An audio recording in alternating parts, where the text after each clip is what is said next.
Hello, students. How are you all? Hope you are doing well. Today, we are going to study on the topic white box testing and its different techniques. First of all, we are going to study about what is white box testing. White box testing is a technique to analyze the internal structure, its design, code structure, and the working of software rather than dealing only with the functionality of the as in black box testing. हम सब ने पहले black board testing पढ़ी है। हमने देखा है कि ब्लैक बोर्ड टेस्टिंग थी वो जो सिर्फ डील करती है with the input and its output. But now we are going to study in detail about white box testing जिसमें हम पूरा इंटरनल स्ट्रक्चर उसकी कोड की टेस्टिंग करेंगे, क्या डाटा यूज़ किया है, क्या डाटा स्ट्रक्चर्स हैं, उसमें उसके डिज़ाइनिंग क्या है जिसके बेसिस पे हम सारा कोड डेवलप कर रहे हैं और सॉफ्टवेयर की वर्किंग क्या है, ये हम इसमें डिटेल स्टडी करेंगे। इसीलिए इसको हम ग्लास बॉक्स टेस्टिंग भी कहते हैं या क्लियर बॉक्स या स्ट्रक्चरल टेस्टिंग, जिसमें जो इसकी कोडिंग है, जो इसकी फंक्शनैलिटी है, जो इसकी वर्किंग है, वो एक क्लियर फॉर्म में, एक ग्लास की तरह ट्रांसपेरेंट फॉर्म में सब उसको व्यू कर सकते हैं, देख सकते हैं, चेक कर सकते हैं। सो this is about the definition of white box testing. Now we are going to study about the process of white box testing. It gets divided into 4 parts. First of all, अब we are going to study about input. जब हम testing कर रहे हैं उसके input क्या है, मतलब यूजर्स क्या रिक्वायरमेंट है, यूजर्स की क्या वो मांगता है, what are all the functional specifications और what are the functional objectives that to be achieved in our testing, and what are the design documents, how designing is done, what is the structure of the design, and the source code. Source code is designed in which language, किस language में design किया है हमारा source code, किस तरह उसकी coding की है, वो सारा हम इसमें इनपुट पार्ट में डील करते हैं। उसके बाद हम नेक्स्ट फेज में आ जाते हैं, दैट इज़ प्रोसेसिंग, जिसमें हम एनालाइज करेंगे रिस्क को, क्योंकि हमें पता है अगर हमने अपने ऑब्जेक्टिव तक पहुंचना है, हमने अपने सॉफ्टवेयर को डेवलप करना है, तो उसमें बहुत सारे रिस्क फैक्टर्स को हमें एनालाइज करना पड़ेगा ताकि हमारा जो सॉफ्टवेयर है वो एरर फ्री सॉफ्टवेयर डिज़ाइन हो सके या हम एक एरर फ्री सॉफ्टवेयर डिज़ाइन कर सकें। नेक्स्ट फेज आ जाता है प्रॉपर टेस्ट प्लानिंग। देखो जब भी हमने अपना सॉफ्टवेयर डिज़ाइन किया और उसकी हमने टेस्टिंग करनी है, तो उसके लिए भी हमें एक प्रॉपर प्लानिंग करनी पड़ती है, जैसे हमें सॉफ्टवेयर डिज़ाइनिंग के लिए करनी पड़ती है। और जो वो टेस्ट केसेस है वो इस तरह के होने चाहिए जिससे हम मिनिमम टेस्ट केसेस को यूज़ करके मैक्सिमम टेस्टिंग कर सकें, और जो वो टेस्टिंग है वो रिपीट होती रहेगी, तब तक रिपीट होती रहेगी जब तक हम इंश्योर ना हो जाए कि जो हमारा सॉफ्टवेयर है वो एरर फ्री सॉफ्टवेयर है। और finally the last phase is the output, जो हमारा टेस्टिंग के बाद आउटपुट आया, जो रिपोर्ट्स आई, जहाँ पे एरर्स आई, वो सारा एक प्रॉपर फॉर्मेट में, एक प्रॉपर रिपोर्ट में तैयार करके टेस्टिंग टीम डेवलपर को सबमिट करेगी ताकि वो एक प्रॉपर वे उसको उन एरर्स को, उन बग्स को रिमूव करके एक एरर फ्री सॉफ्टवेयर की तरफ मूव कर सके। So this is all about the process of whiteboard testing. Now we are going to study about the different techniques of white box testing. इसमें 4 techniques आती हैं: basis path, structural testing, logic based testing, and fault based testing. All these techniques we are going to study in detail one by one. First part is basis path testing. What is basis path testing? Basis path testing या इसको structure testing कह लो, या क्योंकि ये एक white box testing की technique है, जिसमें हम क्या करेंगे, टेस्ट केसेस को इस तरह डिज़ाइन करेंगे, इस हिसाब से डिज़ाइन करेंगे ताकि उनका मेन मोटिव क्या है, to examine all possible parts of execution at least once. क्योंकि जब हम अपने इनिशियल स्टेज से टारगेट की तरफ मूव करते हैं, उसमें बहुत सारे स्टेप्स, बहुत सारे स्टेटमेंट्स, बहुत सारे ब्रांचेस को हमें फॉलो करना पड़ता है, उनमें से हमें पास आउट करना पड़ता है। तो वो हमें अपनी सॉफ्टवेयर टेस्टिंग टेक्निक्स में ये इंश्योर करना है कि उसमें जितने भी पॉसिबल पार्ट्स हैं, जितने भी पॉसिबल स्टेटमेंट्स हैं, वो सारी स्टेटमेंट्स हमने कम से कम एक बार एग्जीक्यूट की हो, मतलब उनकी एग्जीक्यूशन हुई हो एटलीस्ट वंस। हमारे टेस्ट केसेस इस हिसाब से डिज़ाइन होने चाहिए जिसमें हर एक पाथ, हर एक स्टेटमेंट कम से कम एक बार चेक हुई हो और वो इंश्योर कर सके कि हमने 100% स्टेटमेंट कवरेज या ब्रांच कवरेज की है। ब्रांच कवरेज मतलब जितनी भी इफ एल्स स्टेटमेंट्स या पॉसिबल ऑल्टरनेटिव्स है, उन सबको कम से कम एक बार हमने चेक किया है, मतलब 100% टेस्टिंग की है। Hope you have understood about basis part testing. इसको अब हम स्टडी करने जा रहे हैं with the help of example.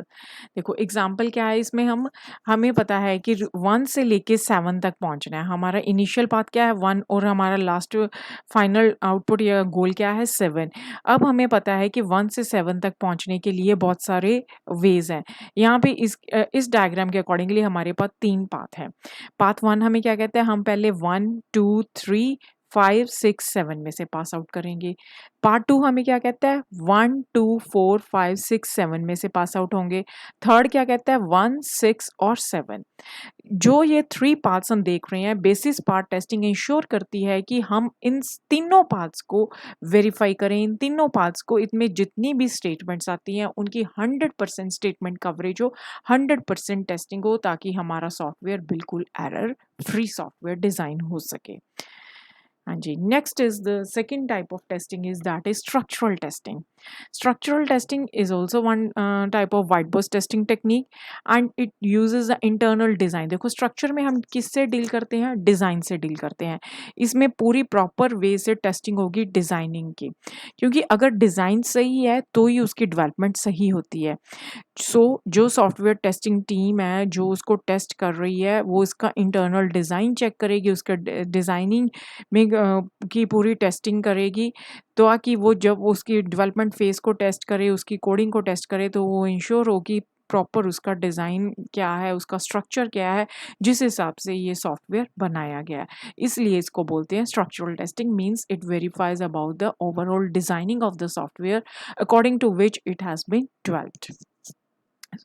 So this is about structural testing. और अब जो स्ट्रक्चरल टेस्टिंग है वो अलग अलग सब पार्ट्स में डिवाइडेड है। वो 7-8 पार्ट्स हैं जिसको हम डिटेल स्टडी करने लगे हैं।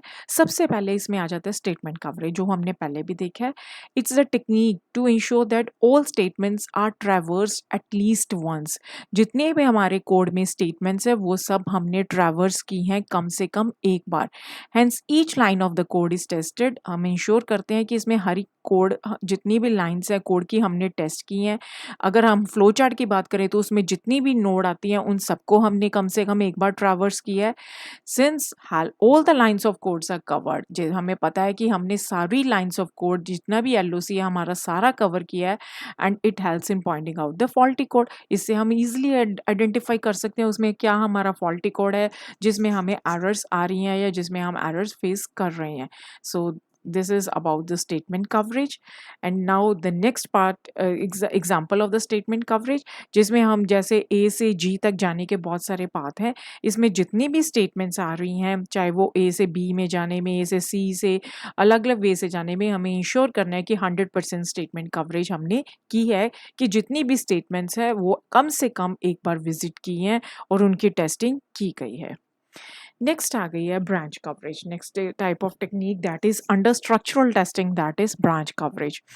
इन this case test cases are design so that each branch, हमने अभी पीछे जो एग्जांपल करी है उस वही हम दोबारा देख रहे हैं, जिसमें हम चेक करेंगे कि हर एक ब्रांच को हमने एक बार कम से कम ट्रैवर्स किया है, उसको हमने विजिट किया है और उसकी टेस्टिंग की है। जैसे कि एग्जांपल में देखें, ए से जी तक जाना है हमने, ए से बी, बी से जी। एक वे क्या है हमारा, ब्रांच क्या है, ए से बी जाने का। दूसरा क्या है, ए से बी से डी से ई, डी से जी। सेकेंड वे हो गया। थर्ड वे क्या है, ए सी जी। फोर्थ वे क्या है, A B D E F G. देखो यहाँ पे 4 पॉसिबिलिटीज है, 4 ब्रांचेस हैं। तो अगर 4 ब्रांचेस हैं तो उनको हमें कवर करने के लिए 4 टेस्ट केसेस चाहिए, जिनके थ्रू हम हर ट्रू फॉल्स कंडीशन को आइडेंटिफाई कर सके, चेक कर सके और इंश्योर कर सके कि हमारा सॉफ्टवेयर एरर फ्री सॉफ्टवेयर है। Next part in the structural testing is the condition coverage testing. Condition coverage testing भी ब्रांच कवरेज की तरह ही है, जिसमें हमने कोड लिया है, जिसमें हमने 2 वैल्यूज ली हैं x और y की। अगर हम अपने कोड में क्या कर रहे हैं, चाहे x की वैल्यू 0 है और आइदर y की वैल्यू 0। इफ x is 0 और y is 0 then print 0। इनमें से अगर एक भी कंडीशन ट्रू है तो हमारी 0 वैल्यू प्रिंट हो जाए। इसमें जैसे 2 कंडीशन है, x 0 and y 0। Now we are going to test for is true and false values. जैसे टेस्ट केस 1 हमने TC1 मतलब हमारा टेस्ट केस 1 लिया है जिसमें x की वैल्यू हमने 0 ली है और y की वैल्यू हमने 55 ली है। अगर अगर एक भी इसमें वैल्यू 0 है तो हमारी वैल्यू फर्स्ट केस में टेस्ट केस 1 के केस में 0 प्रिंट हो जाएगा। अगर हम टेस्ट केस 2 की बात करें, इसमें हमने x की वैल्यू 5 दे दी, कोई भी वैल्यू ले सकते हैं लेकिन एक वैल्यू y की हमने क्या ले ली 0, क्योंकि हमारी कंडीशन क्या है, एक वैल्यू 0 होनी चाहिए चाहे वो x की हो चाहे y की, और इसका भी हमारा आउटपुट क्या आ जाएगा 0। इस तरीके से कंडीशन कवरेज में हम हर कंडीशन को अलग अलग पाथ्स में जाके चेक करेंगे, हर कंडीशन को, हर ट्रू फॉल्स स्टेटमेंट को चेक करेंगे और अपने टारगेट तक पहुंचेंगे। Next type in structural testing is the loop testing. Loops as we all know that it's a fundamental and important part of our code. कोई भी कोड हमारा कंप्लीट नहीं होता लूप्स के बिना, क्योंकि लूप्स में हम रेपिटेटिव स्टेटमेंट को एक सिंगल स्टेटमेंट की फॉर्म में रिप्रेजेंट कर सकते हैं। और एरर्स और जैसे हमें पता है कि लूप्स में हम नेस्टिंग करते जाते हैं तो उसमें एरर्स ओकर होने के चांस बढ़ जाते हैं। सो एरर्स कहाँ पे आ सकती हैं, at the beginning and at the end of the loop भी हो सकती हैं वो एरर्स। सो लूप्स टू टाइप्स में हमने क्लासिफाई किए हैं, simple loops and nested loops. Simple loops में क्या होता है, या तो हम पूरी लूप को स्किप कर दें, एक केस तो है, या हम क्या करें, जो हमारी लूप है 1 to n स्टेटमेंट्स या 0 to n हम एग्जीक्यूट कर रहे हैं उसमें एक पास को चेक कर लें। दूसरा क्या है कि 2 पास चेक कर लें। तीसरा क्या है, वैल्यू जैसे हमने चेक किया है for i equal to 0, i less than 10, i plus plus, जिसमें हम देख लें कि हमारी जो भी वैल्यू है, हम 4 टाइम चेक कर रहे हैं, 5 टाइम चेक कर रहे हैं, 6 टाइम कर रहे हैं, that should be less than the maximum value. And the last case is we should check either the immediate next up to immediate next value or after immediate the next value after the condition. For example, हमने जैसे loop ली है for i equal to 0, i less than n, i plus plus, और n हमने मान लो 10 ली है, 10 ली है value, तो हमने वहाँ 9 तक चेक करेंगे या उसको 11 तक चेक करेंगे। This is about the loop testing, that is simple loops. And what about the nested loops? Nested loops हमें क्या कहती है, नेस्टेड लूप्स में हमें पता है कि एक लूप के अंदर दूसरी लूप, दूसरी लूप के अंदर तीसरी लूप, तीसरी के अंदर फोर्थ लूप, ऐसे हम अलग अलग लूप्स की नेस्टिंग कर सकते हैं अकॉर्डिंग टू अवर रिक्वायरमेंट। और हम इसमें जब भी हम टेस्टिंग स्टार्ट करेंगे वो हमेशा स्टार्ट करेंगे फ्रॉम द इंटरमोस्ट लूप। पहले हम सबसे इंटरनल लूप को चेक करेंगे, फिर उसके बाद जो आउटर है, फिर उसके बाद जो आउटर है, और ये तब तक हम चेक करी जाएंगे, तब तक हम टेस्ट करी जाएंगे जब तक हम आउटवर्ड लास्ट लूप तक नहीं पहुंच जाते और इंश्योर नहीं हो जाते कि हमारी सारी लूप्स टेस्ट हो गई हैं और हमारा जो लूप टेस्टिंग का मोटिव है वो फुलफिल हो चुका है। क्योंकि ब्रांच में हमने डिसीजंस चेक किए हैं, स्टेटमेंट कवरेज में हर स्टेटमेंट चेक की है, और लूप टेस्टिंग में हम इंश्योर करते हैं कि हमारी जितनी भी लूप्स हैं वो सारी हमने अलग अलग वे से अलग अलग पासेस में जाके चेक किए हैं। और जब हम नेस्टिंग ऑफ लूप्स करते हैं तो उसमें हम कोशिश करते हैं कि जो हमारी वैल्यू हो वो मिनिमम काउंट हो, कम से कम वैल्यू हो, ताकि चेक करना हमारे लिए ईजी हो सके। हाँ जी। Next testing in the next testing that is the part of structural testing is the path testing. Path testing में भी हमें ये इंश्योर करना है कि जितनी भी हमारी स्टेटमेंट्स हैं, जितने भी हमारे पाथ्स हैं, वो सारे हमने कम से कम एक बार चेक किए हैं, उनको एग्जीक्यूट करके देखा है।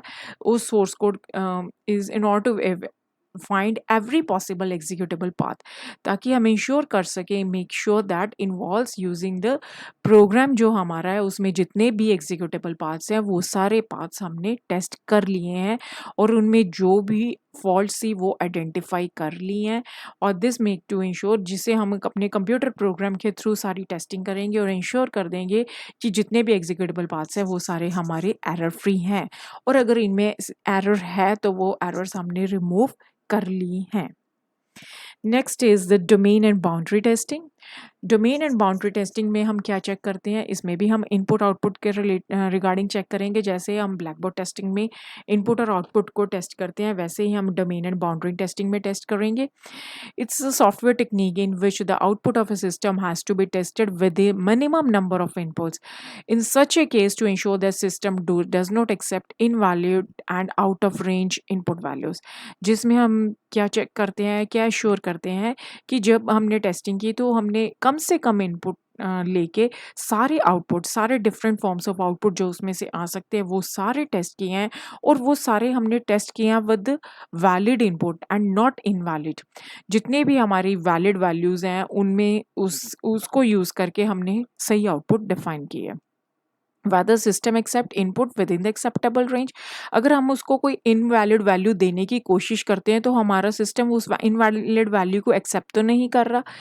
हमें इंश्योर करवाना है कि हमारा जो सिस्टम है वो इन जितने भी उसके इनपुट है, जो कंडीशंस है, वो सारे वैलिड रेंज में होने चाहिए और जो भी आउटसाइड वैल्यूज़ हैं, जो इनवैलिड वैल्यूज़ हैं, उनको वो एक्सेप्ट ना करे।